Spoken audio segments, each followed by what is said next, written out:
네, 안녕하세요. 체육교사 이현우입니다. 오늘은 체육 시간에 과학 공부하기라는 책을 함께 읽어보려고 합니다.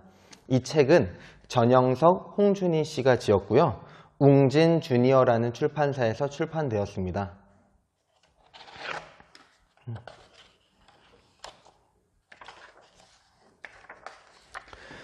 저는 항상 책을 처음 읽을 때 이런 들어가는 말이나 저자의 말 이런 것들을 먼저 읽는데요. 이거를 읽고 나서 책을 읽었을 경우의 장점은 이 저자가 하고 싶은 말을 미리 파악할 수 있고, 그리고 저자가 중점적으로 전달하고 싶은 내용을 미리 알 수 있다는 장점이 있어서 책을 읽는데 도움이 많이 됩니다. 그럼 같이 한번 읽어보도록 하겠습니다. 우리는 축구나 야구, 농구 등 운동 경기에 참여하며 즐거움을 느낀다. 참여하는 것만으로도 의의가 있지만 경기에서 좋은 기량을 발휘할 때 즐거움이 배가 된다. 어떻게 하면 운동을 잘할 수 있을까? 특정 기능에 익숙해질 때까지 가장 효율적인 방법으로 많이 연습하는 것이다. 또한 운동선수의 경기를 유심히 보고 그대로 따라해보는 사람이 더 빨리 정답을 찾을 것이다. 운동선수의 축적된 지혜를 얻을 수 있으니까 말이다. 이에 덧붙여 동작과 관련된 과학적 원리를 이해하면 무조건 따라하는 것보다 더 쉽게, 더 빨리 그 동작을 자신의 것으로 만들 수 있다. 과학적 원리를 알면 참여할 때 도움도 되지만 관람할 때도 더 신나게 관람할 수 있다. 이 책을 통해 운동 능력을 향상시키고 더 즐겁게 운동 경기를 관람하기 바랍니다. 그리고 운동을 할 때 자신의 몸에서 일어나는 변화를 이해하고 건강을 유지하기 위해 노력하기를 바랍니다. 무엇보다 이 책에서 몇십 건의 지식을 더 습득하는 것에 만족하기보다는 그 지식에 이르는 논리적 과정에 더 관심을 기울이기 바랍니다. 그래서 체육에서 궁금한 점을 발견하고 이를 해결할 수 있는 방법을 스스로 찾을 수 있다면 더 바랄 것이 없겠습니다. 이렇게 저자에 들어가는 말이 나와 있죠. 자, 그러면 우리 책을 볼 건데요. 책의 차례를 보면 이 책의 구성이 어떻게 되어 있는지 알 수가 있습니다. 1부는 힘과 속도의 과학, 2부는 공의 과학, 3부는 운동과 우리의 몸, 4부는 운동과 생활입니다. 오늘은 1부만 한번 읽어보도록 할게요.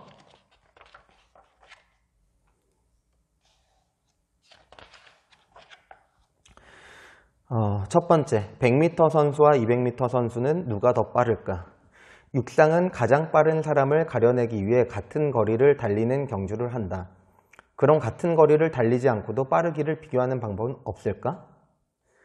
물체의 빠르기를 비교할 때는 육상 경기와 같이 정해진 거리를 주파하는 데 걸린 시간을 비교할 수도 있고 일정한 시간 동안 이동한 거리를 비교할 수도 있다. 일정한 시간, 즉 1초, 1분, 1시간 동안 얼마나 멀리 갔는지를 비교하는 것을 속력이라고 한다. 마라톤 선수가 달릴 때는 경주하는 동안 상태에 따라 매 순간 빠르기가 달라진다. 이때는 아주 짧은 시간 동안의 속력값을 비교해야 하는데 이런 속력을 순간 속력이라고 한다. 육상 종목별 세계 신기록에 따라 평균 속력을 구하면 누가 가장 빠를까? 아마 달리는 구간이 짧은 100m 선수라고 생각할 수 있을 것이다. 그러나 직접 계산해보면 조금 다르다. 계산해보면 100m 선수의 평균 속력은 10.3m/s, 200m 선수의 평균 속력은 10.4m/s이다. 어떻게 100m보다 200m 선수의 속력이 더 빠른 것일까? 사람의 속력은 달리기 시작해서 3초 전후의 최고 속력에 도달한다. 그러므로 100m 경주에서는 최고 속도로 달리는 시간이 200m 경주보다 짧다. 100m 선수는 충분하게 실력 발휘를 하지 못하고 경주가 끝나는 것이다. 그렇다면 400m나 800m는 어떨까? 사람이 전속력으로 달릴 때 호흡에 의해 얻은 산소만으로는 충분한 에너지를 얻지 못한다. 그래서 근육에 저장된 산소를 쓰는데 이 산소의 양이 한정되어 있다. 이는 중장거리 선수들이 오랫동안 최고 속도를 내지 못하는 이유이다. 달리기 속도는 피치와 앞발과 뒷발 사이의 거리인 보폭에 의해 결정된다. 보통 키가 큰 선수들은 보폭이 크지만 피치는 늦고 키가 작은 선수들은 피치는 빠르지만 보폭이 작다.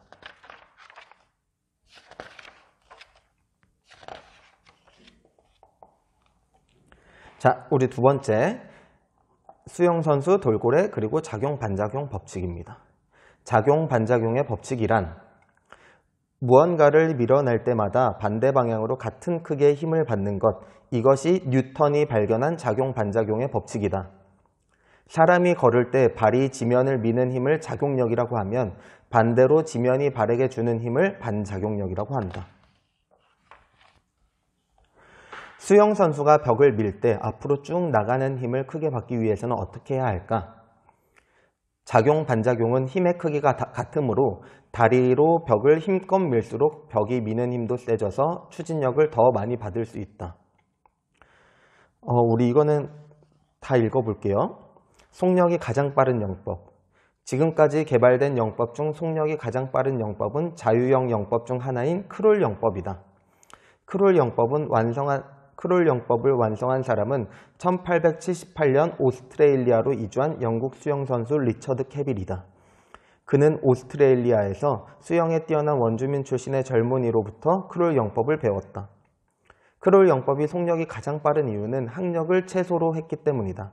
항력은 물속에서 움직일 때 받는 저항력을 말한다. 항력은 선수의 속도, 몸의 형태, 수영복 재질에 따라 달라진다. 물고기는 유선형으로 생겼다. 유선형은 물이 몸 주위를 자연스럽게 흐르도록 하여 항력을 줄일 수 있는 형태이다. 그러나 사람이 물고기처럼 유선형으로 생길 수는 없다. 따라서 몸을 최대한 유선형으로 만들어서 헤엄치는 것이 크롤 영법이다. 크롤 영법에서는 한쪽 팔로 물을 저을 때 다른 팔과 어깨는 물 밖으로 내놓는다. 물과 닿는 면적을 줄여 항력을 덜 받기 위한 것이다. 달리기에서도 작용, 반작용의 법칙을 최대한 이용해 기록을 단축시킬 수 있다. 이러한 출발법을 크라우칭 스타트라고 하죠. 크라우칭 스타트의 작용, 반작용 법칙. 단거리 육상 경주를 할 때 몸을 웅크린 상태에서 출발하면 서서 출발할 때보다 더 큰 힘으로 땅을 밀기 때문에 반작용력을 더 많이 받아 더 빠른 속도로 출발할 수 있다. 스타팅 블록은 힘의 방향을 앞쪽으로 향하게 하여 무게중심이 쉽게 이동하도록 도와준다. 헬리콥터에 꼬리 날개가 있는 까닭. 헬리콥터에 회전 날개가 하나만 있다고 생각해보자. 헬리콥터 엔진을 켜면 날개에 힘이 가해져서 돌기 시작한다. 엔진이 날개를 밀면 날개도 엔진을 반대 방향으로 민다. 이에 따라 헬리콥터 본체는 날개의 회전 방향과 반대 방향으로 돌게 된다. 헬리콥터가 뱅글뱅글 돌면 무척 위험하다. 이러한 본체의 회전을 막기 위해서 두 번째 날개를 장착하여 반대 방향으로 회전시키는 것이다. 헬리콥터가 떠오르거나 앞으로 진행하는 원리도 역시 작용, 반작용 법칙과 관련이 있다. 주요 날개가 돌아 공기를 아래로 밀면 공기가 날개를 밀어 올린다. 앞으로 나아가고 싶으면 공기를 약간 뒤쪽으로 밀면 된다. 그러면 앞쪽으로 추진력을 얻을 수 있다. 크라우칭 스타트에 사용되는 스타팅 블록 역시 기록 단축에 큰 역할을 한다. 스타팅 블록의 역할은 힘의 방향을 조절하는 것이다. 스타팅 블록은 힘의 방향을 위쪽이 아닌 앞쪽으로 향하게 해 선수가 출발할 때 무게중심의 이동이 쉽도록 도와주는 역할을 한다. 또 빨리 뛸 때는 자연스럽게 손동작도 커진다. 이렇게 팔을 앞뒤로 흔들면 반대쪽 다리가 지면을 밀 때 더 많은 추진력을 준다. 작용, 반작용의 법칙은 스케이팅에도 적용된다. 스케이트 선수는 스케이트를 바깥쪽으로 민다. 그러면 얼음은 반작용으로 사람을 안쪽으로 민다. 스케이트 날은 보통 칼날과 같이 날카롭게 가는 것이라고 생각하기 쉽지만 얼음을 잘 밀 수 있도록 가장자리의 각을 뚜렷하게 간다. 농구 선수 마이클 조던은 먼 거리에서 뛰어올라 덩크슛을 하는 에어 덩크를 선보였다. 인간의 한계를 뛰어넘은 듯한 이 점프의 비밀 역시 작용, 반작용 법칙에 있다. 점프하기 전 발로 바닥을 힘껏 밀면 반작용으로 몸이 위로 솟아오를 수 있는 힘을 받는다. 발로 바닥을 미는 힘을 크게 해주는 것이 높은 도약의 비밀이다. 팔을 높이 올리면 반작용으로 몸은 아래로 향하는 힘을 받게 되고 그 힘은 바닥을 미는 힘을 증가시켜 더 높이 뛰어오르게 한다. 정지 동작에서 점프하여 수직으로 얼마나 뛰는가를 알아보는 점프를 서전트 점프라고 한다. 이는 20세기 초반 체육교육의 기초를 세웠던 미국의 더블리 서전트라는 사람의 이름에서 따온 것이다.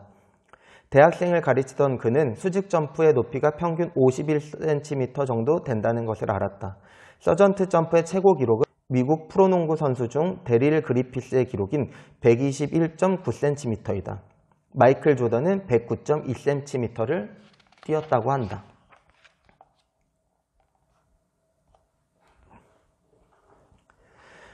바닥이 얼음판과 같이 미끄러워서 마찰이 충분하지 않다면 땅을 밀 수 없어서 제대로 걸을 수 없을 것이다. 야구 선수나 축구 선수들이 스파이크 슈즈를 신는 것도 마찰을 증가시켜 더 큰 반작용을 얻기 위해서이다. 귀신도 속이는 관성의 법칙.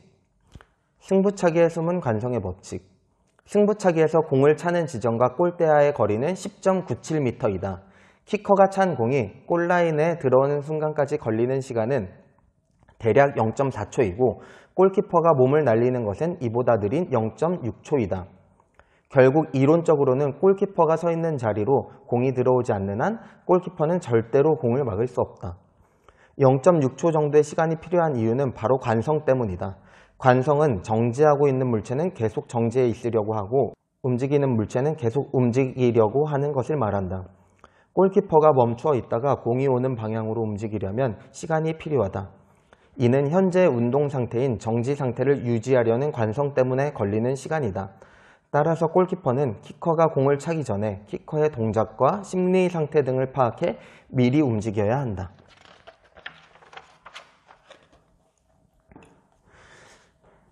키가 작으면 승부차기에 유리할까? 관성의 크기는 질량에 영향을 받는다. 몸이 무거운 사람일수록 몸을 재빨리 움직이기 어렵다. 예를 들어 빠른 순발력이 요구되는 탁구나 배드민턴 경기에서 100kg이 넘는 선수가 뛰어난 활약을 하기는 어렵다. 물체의 질량이 바로 그 물체가 갖는 관성의 크기이기 때문이다. 물체의 질량이 크면 클수록 관성은 더욱 커진다. 키 작은 선수는 질량이 작아서 질량이 큰 선수보다 관성의 영향을 적게 받는다.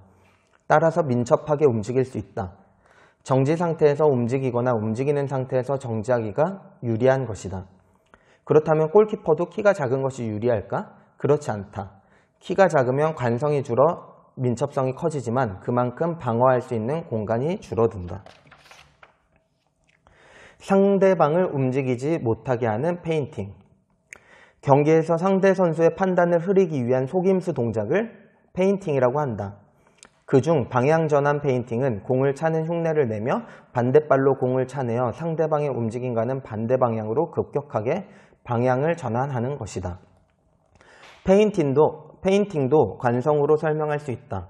훈련이 된 운동선수들도 한 방향으로 운동하다가 순간 다른 방향으로 움직이는 데는 일정한 시간이 걸린다. 이것을 운동학습 이론에는 심리적 불응기라고 하는데요. 연속적으로 두 개의 자극이 제시되면 첫 번째 자극에 반응하느라 두 번째 자극의 반응이 지연되는 현상을 뜻합니다. 사람을 새로 만들어주는 에너지 전환. 장대 높이 뛰기는 다른 종목에 비해 해가 갈수록 기록이 눈에 띄게 향상되고 있다. 1960년대 세계 기록은 고작 4.57m였다. 우크라이나의 인간새 세르게이 부브카는 6.15m를 넘었다. 이와 같이 눈부시게 기록이 향상된 것은 장대의 발전 덕분이다. 탄성이란 힘을 받았을 때 작용하던 힘이 사라지면 원래 상태로 돌아가는 성질을 탄성이라고 한다. 고무줄, 용수철, 스펀지 등은 탄성을 이용한 것이다. 탄성력은 물체를 변형시키는 힘과 반대 방향으로 작용한다. 변형이 많이 될수록 탄성력도 비례하여 커진다. 즉, 용수철을 센 힘으로 잡아당기면 용수철은 더 많이 늘어나고 많이 늘어나면 그만큼 되돌아가려는 탄성력도 커진다는 의미이다. 이와 같이 물체의 변형된 정도와 탄성력이 비례한다는 법칙은 영국의 물리학자인 로버트 훅이 발견하여 훅의 법칙이라고도 한다.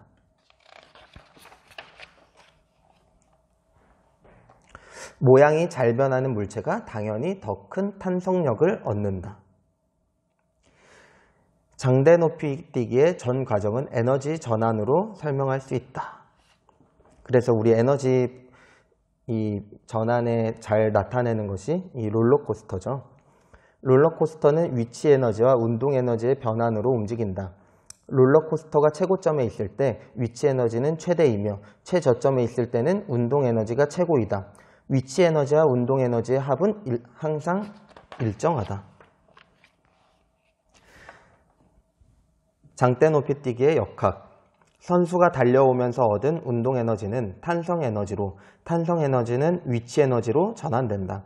발을 넘은 이후에 위치 에너지는 다시 운동 에너지로 전환되어 착지한다.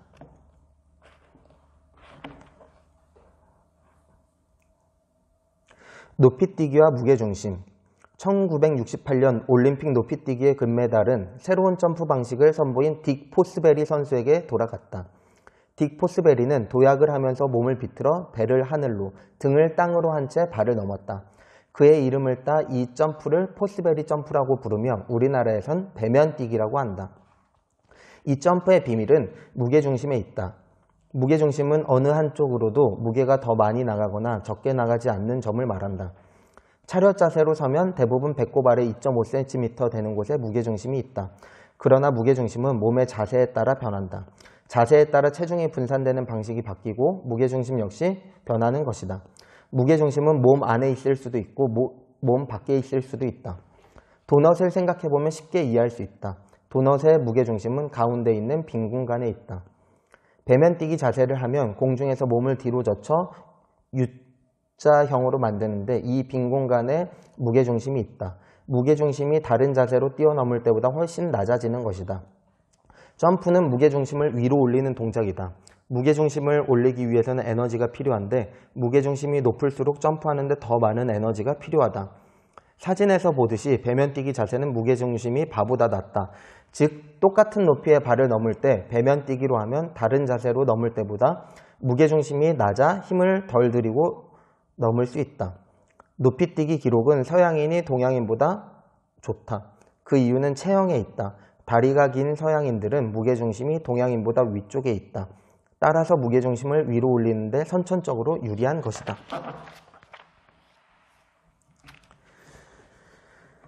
착지와 충격량. 높이뛰기와 멀리뛰기 모두 착지와 충격량, 높이뛰기와 멀리뛰기 모두 마지막 동작은 착지이다. 장대 높이뛰기에서는 선수가 착지하는 곳에 스펀지나 고무, 에어쿠션을 깐다. 멀리뛰기를 할 때는 상체를 앞으로 sup히고 무릎을 굽혀 착지한다. 바닥에 스펀지를 깔거나 무릎을 굽히는 것은 선수가 다치지 않고 안전하게 착지하기 위한 것이다. 이는 충격량과 관련이 있다. 충격량은 물체에 작용한 힘과 힘이 작용한 시간을 곱한 값이다.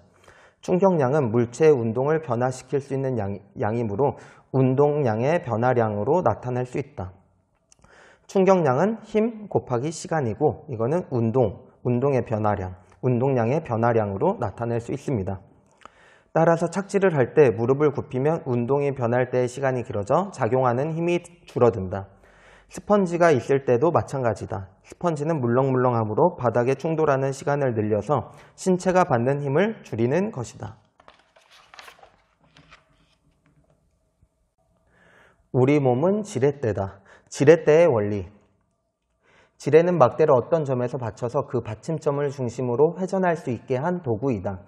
즉 막대를 이용하여 힘을 전달하는 도구인데 지렛에 작용하는 힘 중 막대를 받치고 있는 점을 받침점, 힘이 가해지는 점을 힘점, 그리고 물체의 힘이 작용하는 점을 작용점이라고 한다.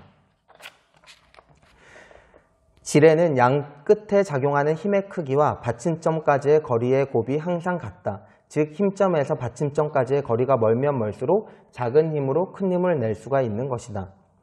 지렛은 받침점과 힘점, 작용점의 위치 관계에 따라 크게 1종, 2종, 3종 지렛로 나눈다.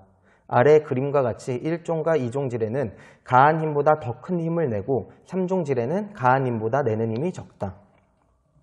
1종 지렛, 힘점과 받침점이 작용점을 기준으로 서로 반대쪽에 있다. 2종 지렛, 힘점과 받침점이 작용점으로 기준으로 같은 쪽에 있다. 3종 지렛, 받침점과 힘점까지의 길이가 받침점에서 작용점까지의 길이보다 짧다. 일을 하는데 더 큰 힘이 필요하다. 지렛의 원리로 움직이는 신체. 인체 지렛의 대부분은 3종 지렛이다. 경첩 역할을 하는 팔꿈치 관절이 받침점, 이두근이 연결되어 근육에 힘이 작용하는 곳이 힘점, 물체를 든 곳이 작용점에 해당한다. 그럼 왜 우리 몸은 이렇게 힘에서 손해를 보는 구조일까? 여기에 대답을 얻기 위해서 움직인 거리를 따져보면 된다. 손을 10cm 들어 올리기 위해서 근육은 1cm만 수축해도 된다. 즉, 근육이 조금만 움직여도 팔다리는 많은 거리를 움직일 수 있는 것이다. 운동을 할 때 인체는 지뢰의 원리에 의하여 움직이며 인체 지뢰의 대부분은 3종 지뢰로 되어 있다. 힘팔이 짧고 작용팔이 길어 물체를 드는데 큰 힘이 들지만 빠른 운동 속도와 운동 범위를 얻을 수 있다는 이점이 있다. 자전거에 숨어있는 과학. 사이클 경기장은 왜 기울었을까? 구심력이란 물체가 회전할 때 중심 방향으로 받는 힘을 말한다. 물체가 회전할 때 구심력과 반대 방향으로 작용하는 힘이 있는데 이를 원심력이라고 한다. 원심력은 물체가 운동하는 방향으로 계속 운동하려고 하는 관성과 관련된 힘이다. 그래서 이렇게 원을 돌면 이 원의 바깥쪽으로 이렇게 밀려나는 힘을 원심력이라고 하죠. 이러한 것들을 쉽게 극복할 수 있도록 하기 위해서 이런 벨로드롬 경기장을 경사지게 만듭니다. 사이클 선수가 몸을 웅크리는 이유. 사이클에서 공기 저항은 에너지의 90%를 소비하게 할 만큼 커다란 장벽이다. 공기의 흐름으로 인한 저항은 크게 두 가지다. 하나는 움직이는 물체의 앞, 뒤에 있는 공기 압력 차이에 의한 저항이다. 물체가 나아가는 쪽은 공기 압력이 커지고 물체의 뒤쪽은 공기 압력이 작아진다. 따라서 압력이 큰 앞쪽에서 작은 뒤쪽으로 힘이 작용한다. 공기압에 의한 저항은 사이클 선수를 뒤로 끈다. 평지를 질주할 때는 공기압력에 의한 저항이 속도를 제한하는 가장 큰 원인이다. 다른 하나는 움직이는 물체의 표면에서 일어나는 저항이나 표면 마찰력이다. 표면 저항은 자전거와 사람의 표면에서 발생한다. 그래서 사이클 선수는 비닐처럼 몸에 쫙 달라붙는 스킨수트를 입는다. 몸에 완전히 달라붙는 경기복은 물체 표면에 공기의 저항을 최대한 줄여주는 역할을 한다. 자전거를 타고 갈 때 선수의 뒤쪽은 기압이 낮고 공기가 소용돌이를 이루고 있다. 따라서 앞서가는 사람의 뒤에 바짝 붙어 달리면 속도를 빠르게 할 수 있다. 그러나 놀라운 사실은 뒤에 사람이 붙으면 앞서가는 사람도 이익을 본다는 점이다. 앞사람의 꽁무니에서 발생하는 소용돌이를 뒷사람이 채워줌으로써 앞사람의 공기저항이 줄어드는 것이다. 사람만 대형을 이뤄 달리는 것은 아니다. 철새도 일렬로 날아가지 않고 V자로 대열을 만들어 날아간다. 그 이유는 양력을 받기 위해서이다. 먼 거리를 날아가는 철새들은 에너지를 줄이기 위해 작은 날개짓으로 공중에 떠 있는 것이 무엇보다 중요하다. 맨 앞에서 날개짓을 하는 철새에 의해 공기 중에 보텍스라고 하는 공기의 뒤섞임이 형성된다.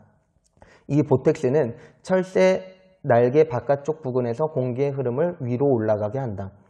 그러면 공기가 위로 올라가는 위치에 있는 뒤쪽의 철새는 더 작은 날개짓으로 하늘에 떠 있을 수 있다. 같은 방식으로 그 다음에 있는 철새도 앞에 날아가는 철새의 바깥쪽에 위치한다.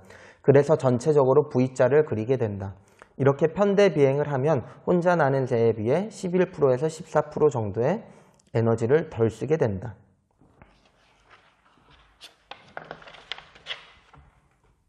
빙빙 돌아라 회전관성이 보인다. 회전관성이란 물체가 직선 운동을 할 때와 같이 회전하는 물체는 회전 상태가 변하는 것에 저항하려는 성질이 있다. 이것이 바로 회전관성이다. 즉 회전하는 물체는 계속 회전하려는 성질이 있고 회전하지 않는 물체는 계속 그 상태로 있으려고 한다. 물체의 운동 상태를 변화시키기 위해서는 힘이 필요하듯이 물체의 회전 상태를 변화시키기 위해서도 힘이 필요하다. 이때의 힘은 회전축에서 일정한 거리만큼 떨어진 곳에 작용하는 힘으로 토크라고 부른다. 회전 관성도 직선 운동의 관성처럼 질량과 관련되어 있다. 그러나 회전 관성은 질량 자체보다 질량의 분포와 더 관련이 깊다. 질량 분포가 회전축에서 멀수록 회전 관성도 크다. 즉 스케이트 선수가 양팔을 벌리고 있으면 회전 관성이 커지고 양팔을 최대한 모으면 회전 관성이 작아진다. 피겨 선수가 회전할 때 두 손을 모으는 까닭. 회전하는 물체의 운동을 나타내는 물리량을 각 운동량이라고 한다. 이것은 회전 관성과 각속도의 곱으로 나타내는 양이다. 회전 운동하는 물체의 외부에서 작용하는 토크가 없다면 회전 관성과 각속도의 곱은 항상 일정하다. 이것을 각 운동량 보존의 법칙이라고 한다. 다시 말해 회전 관성이 줄어들면 회전 속도가 빨라지고 회전 관성이 커지면 회전 속도가 느려진다는 것이다. 그래서 우리 피겨 선수들이 이렇게 제자리에서 돌 때 팔을 두 손을 모으면 회전 관성이 작아지기 때문에 회전 속도가 빨라지죠. 이거는 뭐 비보이들이 헤드스핀을 할 때도 동일합니다. 그리고 우리 운동할 때 어떤 게 있겠죠? 윗몸 말아 올리기죠. 몸을 최대한 말아서 올라가게 되면 이 회전 관성이 작아지기 때문에 각속도가 늘어납니다. 그래서 이 회전 관성을 줄이면 윗몸 말아 올리기를 쉽게 수행할 수가 있겠죠. 피겨스케이팅 선수가 점프할 때 회전을 다하지 못하거나 넘어지는 것은 도약 후 팔을 몸에 밀착시키는 순간을 놓쳤기 때문이다. 도약하기 전 팔을 먼저 접으면 토크를 충분히 얻지 못하고 팔을 너무 늦게 접으면 그 사이 몸은 회전을 시작해 팔에 걸리는 원심력이 커져서 팔을 접기 어려워진다.